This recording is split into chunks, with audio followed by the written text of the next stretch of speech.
오늘 말씀의 주제는 고난입니다. 이 고난이라는 것은 피할 수 있다면 얼마나 좋겠습니까? 또 일부러 고난을 자처하는 사람은 드뭅니다. 근데 고난은 피한다고 피할 수가 없습니다. 인생 자체가 고난과 고통의 연속이라고 말하는 이들도 있죠. 특히 불교 사상이 그렇습니다. 생로병사라는 인생 자체가 고통이라 주장합니다. 그렇다 하더라도 또 이해하기 힘든 경우도 있죠. 가령 악인이 고통받는 것보다 의인이 고통받는 경우가 더 많아 보인다는 점입니다. 이 점은 구약 예언자들에게도 큰 의문이었어요. 예언자 예레미야는 이렇게 말합니다. 내가 주께 질문하옵나니 악한 자의 길이 형통하며 반역한 자가 다 평안함은 무슨 까닭입니까? 악한 자는 당연히 벌을 받아야 하는데 오히려 형통하니 무슨 이유냐고 하나님께 묻는 겁니다. 예언자 하박국도 그리고 이스라엘 왕 다윗도 이런 질문을 하나님께 했죠. 우리 역시 권선징악 또 인과응보라는 말에 익숙합니다. 그러나 실제 삶에서는 악한 자가 흥왕하고 착한 자가 어려움을 당하는 경우가 비일비재합니다. 일제로부터 해방된 후에 친일파가 여전히 부와 권력을 누리고 목숨 바쳐 독립운동에 헌신했던 분들은 비참한 생활을 한 것도 비슷한 맥락이 아니겠습니까? 이런 고통의 문제를 우리가 어떻게 이해해야 하고 또 어떻게 위로하고 어떻게 이겨낼 수 있을까요? 오늘 성서정보에 따라 하나님이 주시는 말씀은 누가복음 13장 1절부터 9절까지 말씀입니다. 예수님과 제자들이 예루살렘으로 가는 길이었는데 그 길에서 예수님은 여러 가지 기적과 또 말씀을 베풀어 주셨습니다.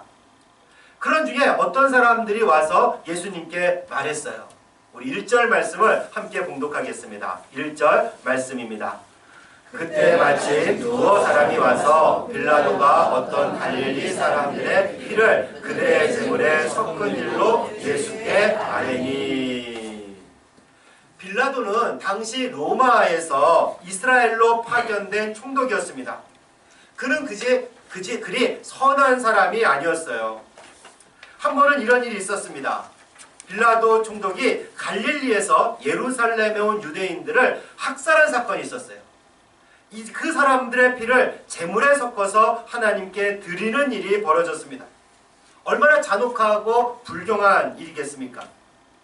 이 이야기를 듣자 예수님은 대답하십니다. 이들이 너희보다 죄가 많아서 죽은 것이 아니다 라고 말씀하시죠. 또 당시 실로암이라는 큰 연못이 있었는데 거기서 큰 사건이 있었습니다. 이 실로암이라는 것은 예루살렘 밖에 있는 기온이라는 곳에서 물을 끓여들여서 예루살렘 사람들이 먹도록 물을 저장하는 저수지 역할을 하던 그 연못이었습니다. 그곳에서 망대가 무너져서 무려 18사람이 죽었어요. 이에 대해서도 예수님은 그들이 죄가 많아서 죽은 게 아니라고 말씀합니다. 그러면서 회개하지 않으면 너희도 이와 같이 다 망하리라 라고 말씀하십니다. 이어서 열매 맺지 못한 무화과 나무 비유를 말씀하십니다. 어떤 사람이 포도원에 무화과 나무를 함께 심었습니다. 그런데 열매가 달릴 줄 알고 기다리고 있었는데 3년이 지나도록 열매가 열리지 않았습니다. 이 무화과라는 나무는요, 보통 심은 지 3년이 지나야지 그 열매를 맺습니다. 그러니까 주인은 무화과 열매를 얻기 위해서 약 6년에서 7년을 기다려왔던 겁니다. 그렇게 시간이 지났건만 열매가 열리지 않았어요. 당연히 땅만 차지하는 그 나무를 베어버리고 다른 나무를 심어야겠죠. 아니 유실수가 과실을 맺지 못하면 쓸모가 없기 때문입니다. 그런데 농부는 1년만 더 시간을 달라고 합니다. 자기가 1년만 더 키워보겠으니 그 뒤에도 열매가 없으면 찍어버리자고 말을 하죠. 오늘 말씀에서 우리는 고통, 고난에 대해서 알 수 있습니다. 먼저 우리가 살다가 보면 뜻하지 않는 고난을 당할 때가 있죠. 나에게서뿐만 아니라 세상이 그래요. 어제는 저기서 사고가 나고 누가 죽고 또 오늘은 어떤 일로 누군가 어려움을 겪습니다. 사람들은 그때 어떤 반응을 보입니까? 우선 나 자신에게 그런 고난이 닥치면 어떻게 반응합니까? 내가 나한테 큰 사고가 일어났다든지 혹은 암과 같은 질병에 걸렸다든지 아니면 나와 가까운 누군가가 죽었을 때 어떻게 반응합니까? 미국 심리학자 엘리자베스 퀴블러 로스는 여기에 5단계가 있다고 파악했습니다. 첫 번째 단계는 부정입니다. 그럴 리 없어 라고 하면서 이 다른 병원을 다니면서 검사도 다시 받으려 하죠. 그리고 두 번째 반응은 분노입니다. 왜 나에게 이런 일이 일어나는 거야? Why me? 하면서 화를 냅니다. 이 세 번째 단계는 협상입니다. 내가 이번에 잘 되면은, 내가 치유가 되면은 착하게 살아야지 하면서 이렇게 스스로 다짐을 하거나, 또 신앙 있는 사람들은 하나님께 기도하죠. 하나님 낫게 해주시면 뭐든지 하겠습니다 라고 하면서 일종의 하나님과 거래를 하려고 해요. 그리고 네 번째 단계는 우울입니다. 말이 없어지고 멍한 표정을 짓거나 자주 울게 되죠. 그리고 5번째 단계는 수용이에요. 이제 피할 수 없는 것을 인정하고 받아들이는 겁니다. 근데 그것은 숙명에 굴복한 상태라 할 수 있죠. 물론 이 5가지 단계, 부정, 분노, 협상, 우울, 수용이라는 단계를 모두 거치는 것은 아니고 또 그 순서가 좀 바뀔 수도 있습니다. 그리고 이런 과정이 여러 번 반복되기도 하고 하루에도 이런 것이 막 뒤바뀌기도 합니다. 그리스도인들은 어떻습니까? 그리스도인들은 그래도 배우고 익힌 바가 좀 있지 않습니까? 근데 고난이 오면 어떻게 반응을 해요? 사실 고난이 와서 정답은 그런 거겠죠. 할렐루야를 외치면서 구약에 나오는 요처럼 주신 이도 여호와 하나님이시고 가져가신 이도 하나님이십니다 라고 찬양해야 된다고 우리가 알고 있습니다. 근데 막상 나에게 그런 고난이 닥치면 그런 찬양이 나옵니까? 물론 여러분들 수준 정도라면 그럴 수 있겠지만 저는 그렇게 못할 것 같습니다. 저도 부인하고 화내고 우울하고 협상하고 그럴 것 같아요. 대부분의 신앙인들도 위에서 말한 5가지 반응을 보여요. 그런 감정이 절대 틀린 게 아닙니다. 당연한 거예요. 그리스도인이라고 절대 예외가 아닙니다. 그런데 많은 그리스도인들은 이런 감정을 숨기죠. 아닌 척합니다. 의연한 척합니다. 그래서 바로 의식적으로 타협하고 수용하려고 하죠. 그러면서 고난은 변장된 축복이야. 겉으로 보면 고난이지만 실제로는 축복이야. 그래서 내가 이 시간을 잘 견디면 하나님이 예비해 주신 복을 받을 거야. 이 고난을 통해 내가 정금같이 되어 나올 거야. 하나님이 나를 사랑하시기에 이런 고난을 주신 게 아니야. 하나님은 여전히 나와 함께 하시며 이겨낼 수 있어. 이런 말들 많이 들어보셨죠? 저도 이런 말 많이 들었습니다. 이 말이 다 맞아요. 저도 목사로서 어려움을 당한 분들에게 이렇게 위로하죠. 사실 맞는 말입니다. 그런데 이런 말이 바로 위로가 되지 않습니다. 시간이 좀 걸려요. 성령님께서 만져주셔야 하거든요. 그러니까 우리가 어려움을 겪으면 감정을 표현하는 게 좋습니다. 그 감정을 숨기려 하거나 그 감정이 없는 척 할 필요가 없어요. 물론 위험하지 않게 그런 감정을 표현하는 게 좋겠죠. 누구를 때린다거나 물건을 부수면서 감정을 표현하면 안 됩니다. 만약 그런 마음이 들면은 차라리 기도원에 올라가서 산에 올라가서 나무 하나 붙들고 매달리는 게 낫죠. 그렇죠? 정말 뽑을 것처럼 나무를 하나 붙들고 표현해 보세요. 아니면 교회에 나와서 하나님께 기도를 부르짖어도 좋습니다. 하나님께 화난다고 얘기하세요. 왜 내게 이런 고난을 주시냐고 따져보세요.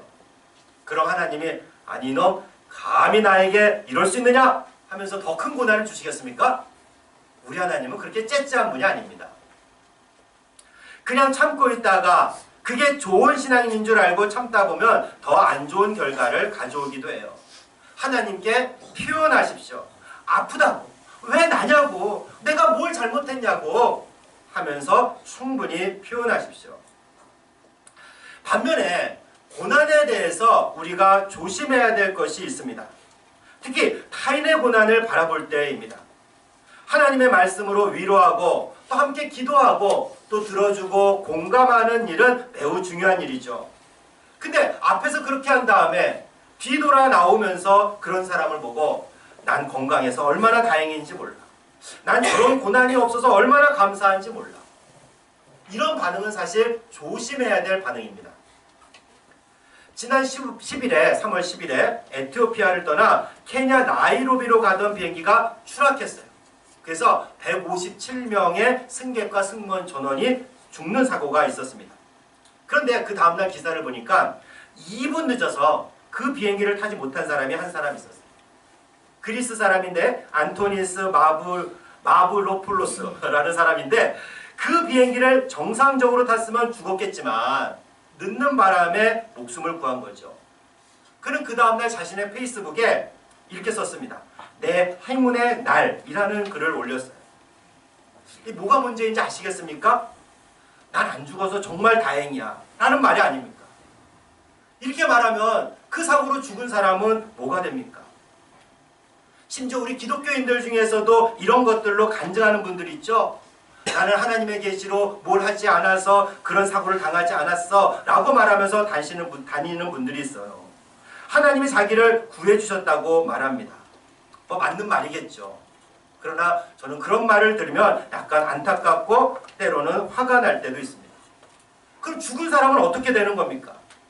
하나님 은혜를 받지 못한 사람들입니까? 특히 받은 사람들 앞에서는 이런 말도 이런 생각도 조심해야 됩니다. 때로 아이들에게는 이런 게 좀 교육적으로 필요하지 않을까요? 하고 말씀하시는 분들도 있어요. 근데 아이들에게도 이런 말은 피해야 됩니다. 뭐 가령 아프리카에 사는 아이들 모습을 보여주면서 감사를 강요하지 말아야 합니다. 야, 너 가난한 아프리카에서 태어나지 않은 것을 감사해야 돼. 너 북한에서 안 태어난 게 얼마나 좋은 일인지 알아? 감사해야지. 또 아픈 사람을 보면서 넌 건강하니 감사해라. 물론 감사 조건은 맞아요. 우리가 감사해야 되는 일입니다. 그런데 남들과 비교해서 특히 다른 사람의 불행과 비교해서 감사 조건을 찾는 것은 삼가야 돼요. 이런 말은 안 하는 게 좋습니다. 다른 사람의 불행이 내 감사와 행복의 조건이 되어서야 되겠습니까? 또 피해야 될 자세가 있어요. 바로 오늘 본문에 나오는 말인데 일반적인 사람들뿐만 아니라 의외로 많은 신앙인들이 이런 자세를 견지합니다. 바로 고난을 죄의 결과라고 보는 거죠. 우리 2절과 3절 말씀 함께 봉독하겠습니다. 2절과 3절 말씀입니다. 대답하여 이르시되 너희는 이 갈릴리 사람들이 이같이 해 받음으로 다른 모든 갈릴리 사람보다 죄가 더 있는 줄 아느냐? 너희에게 이르노니 아니라 너희도 만일 회개하지 아니하면 다 이와 같이 망하리라. 아멘. 두어 사람이 예루살렘에서 일어난 학살 사건을 전했습니다. 왜 전했을까? 그리고 그들이 전할 때 어떤 태도를 가졌을까? 예수님의 대답으로 미루어 충분히 짐작할 수 있습니다. 죽지 않은 사람들보다 죽은 사람들이 더 죄가 있는 줄 아느냐? 당시 유대인들은요, 고난이라는 것은 죄의 결과라고 생각을 했습니다. 빌라도에게 죽임을 당한 사람들은 우리가 알지 못하는 죄를 지었기에 하나님에게 심판을 받았다고 생각한 거죠. 실로암 망대가 무너졌을 때 죽은 사람 역시 죄의 결과라고 생각을 했어요. 모든 고난은 죄의 결과라고 생각했기 때문입니다. 이것은 이 사람만 그런 것이 아니라 당시 유대인이나 그리고 유대교가 가지고 있는 보편적 생각이 그랬습니다. 근데 이런 생각은 당시 유대인들뿐만 아니죠. 바로 우리에게도 이런 생각이 강합니다. 우리 동양적 사고에는 인과응보라는 말로 표현을 하죠. 원인이 있으니까 결과가 있는 것 아니겠느냐. 선한 행동을 하면 선한 결과를, 악한 일을 하면 악한 결과를 얻는다는 의미입니다. 죄를 지었으니 고난이 있다는 말은 자연스러운 사고예요. 그러나 전적으로 맞는 말은 아닙니다. 물론 죄를 지으면 하나님이 심판하실 때가 있죠. 하나님은 공의로운 분이니까. 그러나 모든 고난이 죄 때문은 아닙니다. 욥이 그랬잖아요. 구약성경 욥기를 보면 이런 사고가 강합니다.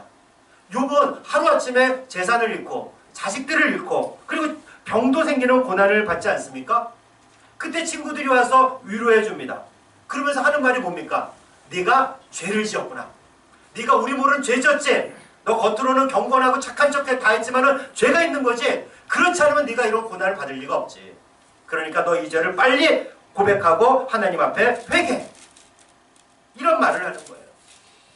그러나 욥이 죄를 지어서 고난을 받은 게 아니지 않습니까? 이런 자세로 빌라도의 학살 소식을 전한 이들에게 예수님은 말씀하세요. 그 사람들의 마음을 꿰뚫어 보시면서 말씀하는 거죠. 그들이 너희보다 죄가 많아서 죽은 줄 아느냐? 그리고 너희는 죄가 없어서 산 줄 아느냐? 아니다. 모든 고난은 죄의 결과가 아니다라는 말씀이에요. 사람들은 정죄하려 했지만 예수님은 아니다라고 말씀합니다. 사람들은 고난당하는 사람을 정죄하면서 이들을 더 아프게 하죠. 그리고 어떻게 보면 그것을 통해서 나는 그렇지 않다는 것에 대해서 위안을 받는지도 모르겠습니다. 근데 사실 피해자가 아닙니까? 죽은 갈릴리 사람들이 피해자예요. 실로암 망대에서 죽은 이들이 피해자입니다. 가해자는 빌라도죠. 그리고 그 망대를 부실공사한 사람이 아니겠습니까? 이들이 더 죄인이죠. 그런데 죽은 사람 보고 너의 죄 때문이야 라고 말하는 것이 옳겠습니까? 여러분, 성폭행을 당한 사람에게 가해지는 2차 폭행이 있습니다. 성폭행을 당한 사람들에게 너의 잘못이지, 네가 늦게 다니니까, 아니 누가 옷을 그렇게 입고 다니래? 하면서 피해자의 죄라고 말하죠. 정말 피해자를 2번 죽이는 겁니다. 세월호 참사가 있었을 때는 어떤 일이 있었습니까? 일부 목사님들이지만 설교 시간에 이런 말을 하기도 했어요. 가난한 집 애들이 분수에 맞지 않게 제주도로 놀러가다 생긴 일이라고 설교했습니다. 희생당한 아이들을 비하하며 아이들의 죄 때문에 이런 일이 일어났다고 설교한 목사들이 있죠. 고난당하는 자들과 함께 울기보다는 고난당하는 자들을 정죄하고 조롱했어요. 그게 목사가 그리고 그리스도인이 할 일이겠습니까? 네팔에서 지진으로 수천 명이 죽고 인도네시아에서 쓰나미가 몰려와 수천 명이 죽었어요. 일부 그리스도인들은 심지어 그곳에 가서 봉사활동을 하던 그리스도인들이 그들의 죄 때문이라고 말했습니다. 이분들에게 묻고 싶어요. 당신은 죄가 없습니까? 당신의 죄는 더 가볍다고 생각하십니까? 죄가 없어서 살아있다고 생각하십니까? 예수님은 이런 자들에게 분명히 말씀하십니다. 아니다! 회개하지 않으면 이와 같이 다 망하리라. 너희에게 죄가 있고 그 죄로 그렇게 심판받을 거라는 말씀이에요. 그러면 무엇을 어떻게 회개해야 됩니까? 어떻게 해야지 이 심판을 면할 수 있습니까? 여기서 회개란 방향 전환을 말합니다. 유턴하는 거죠. 이 길을 가다가 되돌아와야 돼요. 그래서 이를 이해하기 위해서는 6절부터 9절 말씀을 알아야 됩니다. 우리 8절과 9절 말씀만 함께 봉독하겠습니다. 8절과 9절 말씀입니다. 대답하여 이르되 주인이여 금년에도 그대로 두소서. 내가 두릅하고 걸음을 줄이니 이후에 만일 열매가 열면 좋거니와 그렇지 않으면 찍어버리소서 하였다 하시니라. 아멘. 주인은 3년 동안 열매를 기다렸지만 열매가 없었습니다. 열매를 맺지 못하는 무화과 나무는 찍어버리는 것이 당연하죠. 도끼로 찍어 잘라내어 땔감으로나 쓰는 겁니다. 주인은 당장에 찍어버리려 했지만 농부의 간청으로 1년만 더 지켜보기로 합니다. 그때도 열매가 없으면 찍어버리려 합니다. 농부도 어쩔 수 없죠. 여기서 무화과 나무는 첫 번째로 이스라엘을 가리키는 것이고, 그리고 오늘날 이 말씀을 듣는 우리 그리스도인들을 말합니다. 근데 열매가 없다는 것은 무엇인가? 열매가 없는 자는 이와 같습니다. 그 열매가 무엇이겠습니까? 우선 이 말씀은 종말에 있을 최후 심판의 말씀이에요. 근데 그때가 되면 무엇으로 심판을 면할 수 있습니까? 우리가 가지고 있는 재물로, 우리가 가지고 있던 권력으로, 내가 그때까지 한 착한 일로 그 심판을 면할 수 있습니까? 아니죠. 그 심판을 면할 수 있는 것은 믿음뿐입니다. 오늘 말씀에서 열매를 맺어야 된다는 것은 바로 이 믿음의 열매를 말합니다. 죄와 죽음에서 이길 수 있는 길은 믿음뿐이에요. 예수님만이 나의 구원자이고 그가 우리 죄를 용서하시기 위해 우리 대신 죽었음을 믿고 예수님이 부활하셔서 죽음을 이기셨다는 믿음, 바로 이 믿음이 필요하죠. 죄와 죽음뿐만 아니라 모든 고난을 극복할 수 있는 방법은 오직 이 믿음뿐입니다. 이 믿음은 하나님의 은혜로 구원받았음을 인정하고 받아들이는 겁니다. 내가 잘나서 내가 잘해서 구원받은 게 아닙니다. 나도 은혜로 구원받은 것처럼 다른 이들도 은혜로 구원받는다는 말입니다. 나는 죄가 없어서 구원받은 게 아니라 내 죄도 용서해 주셨기에, 은혜로 용서해 주셨기에 구원받을 수 있었다는 말입니다. 내 힘으로 한 게 아니라 예수님이 하신 일이죠. 그런 내가, 하나님의 은혜를 아는 내가 어떻게 다른 이들을 정죄할 수 있겠습니까? 고난당하는 이들을 보고 너의 죄 때문이야 라고 말할 수 있겠습니까? 고난을 죄의 결과로 생각하고 고난당하는 자를 나도 모르게 정죄하고 있다면 사실 우리는 그래서 이 믿음을 점검해 봐야 됩니다. 이게 회개인 거죠. 이게 열매입니다. 만일 믿음을 단순히 천국행 티켓 정도로만 생각하고 여기에 안주하고 있다면 돌이켜야 됩니다. 믿음을 소원 성취, 무병장수의 보증 정도로 생각하고 여기에 안주하고 있다면 돌이켜야 합니다. 믿음을 난 잘 될 거야, 난 할 수 있어, 괜찮을 거야, 내 꿈은 이루어질 거야 정도로 생각하고 여기에 안주하고 있다면 돌이켜야 합니다. 나에게 고난이 오는 순간 이게 다 무너지게 돼 있어요. 고난이 이해가 되지 않거든요.